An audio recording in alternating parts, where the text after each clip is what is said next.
And today on Urban Squeeze, we're going to talk about something that is relevant to all of us, because without it we can't survive, and we're literally surrounded by it here on the Gold Coast. Water. Cities and their relationships with it. We'll talk in a moment, but this is a topic that we've kind of touched on a little bit in another way recently. You may recall a couple of weeks ago I spoke to a fabulous lady, Susie Torriente was her name. She was the resilience officer in the city of Miami Beach. You know, cities are the front lines. And these local municipal governments are dealing with these issues day to day, front lines. So in the absence of real state support and federal support, we've been planning, we've been organizing, and we've been acting. And we've been investing in our own city. So while we may be getting some administrative and bureaucratic support at the administrative level, you know, we can actually continue to function and be very progressive and not necessarily wait for the state or the federal government to come in and help. What shapes the political discussion in Florida? I don't want to get bogged down in the politics of all of this. I'm more interested in the practicalities, but I'm just curious if there's differences or similarities to the way this issue is discussed politically in the States. Well, quite frankly, down here in South Florida, when you have flooding on your main thoroughfares, it's not a Republican or left or right or Democratic issue. You know, it's about actually, you know, just taking care of your constituency. So, you know, fortunately, here in South Florida, it's been almost depoliticized. And we're actually working on solutions and really bickering on, is it climate change? Is it real? Where is it coming from? Who's making it? You know, it's nonsense. Quite frankly, when it rains and when it's high tide and there's water and we're dealing with it and we're planning for the future. I believe that Miami and the Gold Coast have certain similarities. We've already touched on a few of those. What have you learned during your time as Chief Resilience Officer in Miami that we can perhaps take on board on our little patch of coastline? I think regional collaboration has given local governments a lot of tools. You know, I tell my staff we have to reinvent local government and look at it through that lens of resiliency. And as we design and we plan and we deliver services, it's not about doing it the way I did it when I entered government in, 1990. It's about really looking towards the future. You know, it's interesting. I actually I have the opportunity to be the vice chair of the Resilience Committee of the Greater Miami Chamber of Commerce. And so I've been able to talk to the business community over the last year. And, part of my job as a Chief Resilience Officer is breaking down silos and cutting through different sectors and different disciplines. And government needs to start talking to business. And, the business community is actually also thinking about this. And are there business opportunities, if you will? Heaps to talk about out of that conversation, a more extended version of it for a couple of weeks ago. But the guts of it there, cities as the front line, the depoliticisation at a city level of issues relating to water usage, similarities between the city of Miami Beach, in fact, and the Gold Coast itself. Kind of a forerunner today to today's Urban Squeeze segment. Dr. Tony Matthews is back, urban planner at Griffith University. Tony, hello. Hi, Matt. How are you doing? And Naomi Edwards, who's been here before in various guises, but you're with Intrepid Landcare and Regen. Is it Regen? Regen Australia. Oh, yes, I am. Naomi, I never know where I'm going to be where you're going to from. be next. But the thing is that coastal systems are your thing and you're very interested in them. Yeah, very passionate. Very passionate about them. Water, it's everywhere around us on the Gold Coast, above, below, to the west, to the east. We can't avoid it. No, we surely can't. Do we do the right thing by it in and around our city? Well, we're going to get into some specific examples of where both Naomi and I think the Gold Coast are doing some fabulous work as we move through the segment. But just to touch on the recording there that you played of the interview with the resilience person from... I should say, Susie Torriente, she spoke at a Gold Coast Waterways conference, symposium. Which I was invited to and sadly couldn't make, yeah. Naomi went though, didn't you? Yeah, but she did.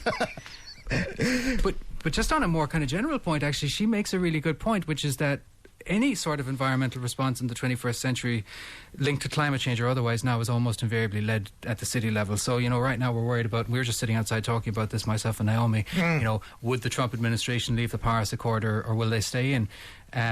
In a sense, all of this now is less about what nation states do and more about what cities do. And cities as the front line. Cities are the front line. And when it comes to water, they're particularly the front line. Obviously, the issues around demand and supply and maintaining and securing water supply, that's a fundamental issue. Any city that thrives or survives needs a water supply. But more than that, we culturally relate to water as well. So it's very inherent in our cultural understanding and our understanding of ourselves and our sense of place. So there's a lot to think about. What do we have to think about, given that we are really just a bit player in the water cycle as a city? We're in the middle of everything. As I keep saying, it's above, below, west, east. What's a city's place in all of this? I'll start, and then Naomi can jump in. A city's place is really, it's what I've sort of already mentioned. It's maintaining and preserving and protecting your water supply and a quality water supply. So it's ensuring that you have ongoing security of supply and ongoing security of clean, decent supply, and that you're not wasting water, and that you're not developing in a way that's polluting water, and that you're reclaiming water where possible, that you're using a variety of different water sources so that your whole system isn't knocked out by one natural disaster or something like that. And it's about also taking advantage of those cultural and social relationships that we have with water. So beyond sort of the basic supply-demand issue, if you look at a place like this, water is absolutely fundamental to the whole cultural function of the Gold Coast. Without a doubt, without a doubt. What are some of the specific challenges faced by our city in terms of management of water? Well, I think Naomi's really good to answer this one. Yeah, well, I think one of the biggest challenges for the Gold Coast is, especially this taps into what Susie was going on about. What's happening in Miami is sea level rise. So what's going to be the biggest challenge for the Gold Coast is how we're adapting with sea level rise. These are conversations that are happening right now, but what are we doing around enhancing and protecting and preserving, the sense of our water resources? It's important to dwell on the fact that Susie Torriente's job title, she's Chief Resilience Officer. Yeah, it's very cool. It's about finding methods to combat things. So what we have going on the local level within the city of Gold Coast, they're been redrafting their city water strategy, and underneath that city water strategy, there's what they call total water catchment strategies, and that's actually looking at a catchment on a complete level. So if you take, say, the Nerang catchment, where is the water coming from and where is it flowing to? How is it used? How are people interacting with it?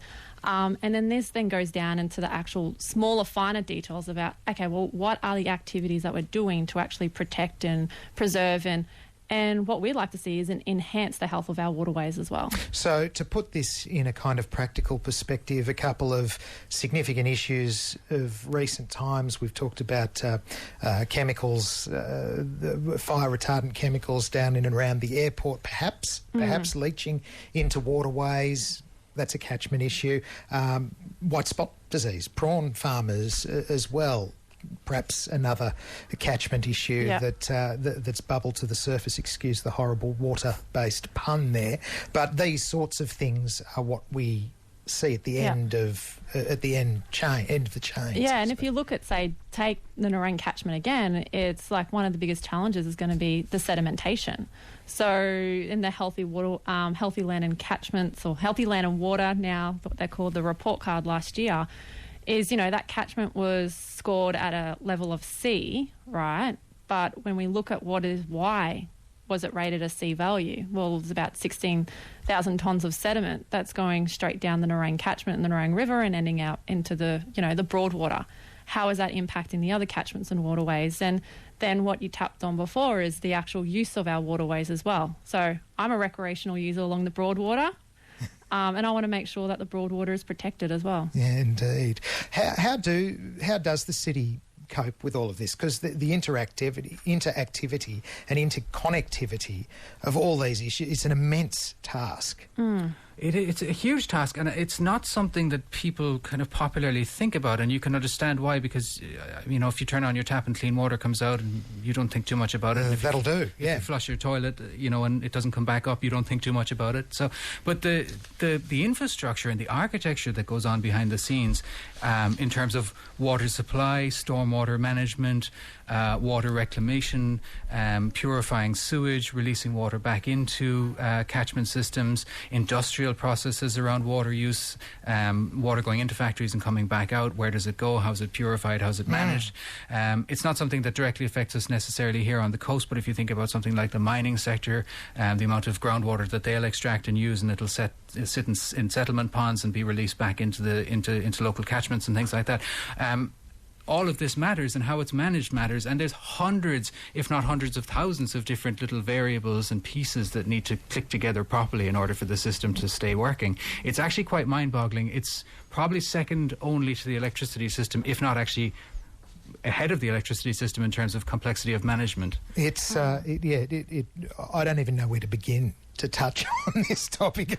It's immense. It's immense. What can we do to secure our water supply in the future? How can we keep what it is that we need? Okay, well, what we might do is I might just talk about this in a kind of a general sense, and then Naomi might talk a little bit more specifically about what's going on here. Sure. The quickest response is often to go for the big infrastructure project. So let's build another dam. If we have another dam, we've got however many megalitres of capacity. That'll sort us out. But you have to find a suitable place. You have to finance it. These things cost billions of dollars. They take many years to happen. And then you get all sorts of ecological and social impacts associated with the dam. So problematic. Another one is desalination. That's something that's been looked at and used a little bit down here. Again, very, very expensive. Huge amounts of technology required. Lots of energy required. Money. Water recycling is another one that we look at. That's basically reprocessing sewage, black and grey water, back into water that would be fit for human consumption. Not so common here, more so overseas though. Yes, for example, you look at somewhere like Singapore, almost all the water there is recycled water because they don't really have natural water supplies. Or somewhere like Namibia is another country that does an awful lot of reclaimed water supply. But people are appalled by the idea, and understandably they're appalled by the idea that effectively, what they're drinking out of the tap came out of a toilet at one point. It makes me squirm, and it makes me think of those kind of political stunts where a politician will have a nice big gulp of a glass of water saying, well, I can do it, you can too. Exactly, yeah. But it's technologically established, it's feasible, it's possible, it's perfectly safe. We have decades of data to prove that if it's done properly, it's fine, But again, it's the public perception thing. Another thing that we can do is actually reduce water use. So reduce stress and pressure on the system, and potentially that's a really good way to go. But you need a lot of public participation around that. You need a lot of educational programs and information programs and community engagement and things like that. This is the sort of stuff that Naomi works a lot in. And that is the challenge, is engaging your community and helping them to understand these issues and why it matters to them and why they should actually pitch in and get involved. Are we water wasters on the Gold Coast, Naomi? Do you know what? We were actually talking about this just before. So I grew up in the generation in the drought, and so when I was at school, right, all our education was around the Total Water Secure program. Yes, and that was that's actually been proven again and again just how successful that program was, because it was backed by regulation and policy, but it went down to the actual individual. Recognising how long did they spend in the shower? Did they turn the tap off when they brush their teeth? And, where do you wash your car? Is it on the driveway or is it on the lawn? And I think that's almost embedded in a lot of our in our culture and the use of water on a daily basis. But there's still a long way to go. It's embedded in, I know that from the experience of my own kids now, they're bang on to, only a certain amount of time for showers and turn the tap, make sure the tap's off. They're actually quite attuned to the concept of it. So obviously there is that grassroots level of education, and I can't avoid the water puns, but filtering through the lower years at school to get these ideas set in stone. So we must be doing something right. Yeah, and I think it's just for us now is actually maintaining that education. So, and that's where our City Council needs to be continually backing that school education programs and community-wide programs as well. Yeah, okay. 91.7 ABC Gold Coast Urban Squeeze talking about water and the city this afternoon. What can this city in particular do to better manage its water usage? Tony?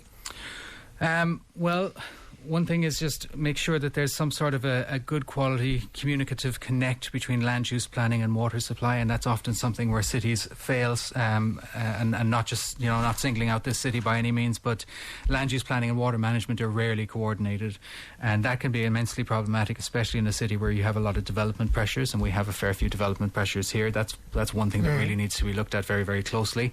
I'm all about on-site water collection and management, and this is something that myself and Naomi were talking about outside as well. What does that mean? So you go back to the drought, and you remember if everybody was buying water tanks and putting them in their gardens, so that any time there was rain it would flow off the roof and fill up the tank, and you could at least use that for flushing the toilet or whatever, and therefore lowering your pumped water demand, your water supply pressures. That sort of faded away now. The drought broke. All the big dams filled up again. People started to sort of move away from that system. It's actually very hard to get a water tank now, whereas it used to be very, very easy. There's not nearly as many suppliers around and things like that. People aren't going for them as much. I know where I live, there are a lot of people with a second water tank that just sits there full of water and isn't used because it's never been rigged up properly or never been... it happens a lot on acreage properties, second water tank, but it's, rains a lot around here. It does now. They don't spend a lot of time empty. But so you've got that kind of disconnect too, literally. And then you've got, if you also think about somewhere like the coast, you've got an awful lot of hotel rooms here. And they're all huge water demand. There's an enormous water demand associated with that because they're laundering bed sheets every day. There's an awful lot more water demand associated with the production of restaurant food, catering and things like that than there is with domestic water use. So things like that as well. And I know Naomi knows of a few good examples of local businesses who are doing some really good work in that space. So I might pass that one to Naomi. Yeah, just down the road, our casino. So they have an on-site recycling water recycled system, and that actually filters, and they use all their recycled water for gardens, laundry, and it goes all the way through to using. Did I say gardens? Yep. Yes, I did. And you toilets. didn't say gaudy water features. There'll be a few of them as well. Yeah, so there's heaps of businesses around that are looking at this, and especially I know with development application processes, it's like this is an actual key part of the development application process as well. 91.7 ABC Gold Coast Urban Squeeze. Tony Matthews, Naomi Edwards with me this afternoon talking water, particular challenges for the Gold Coast looking ahead. To wrap up, Naomi, what do we need to be cognisant of? What I would really like to see is real, true community engagement and political support.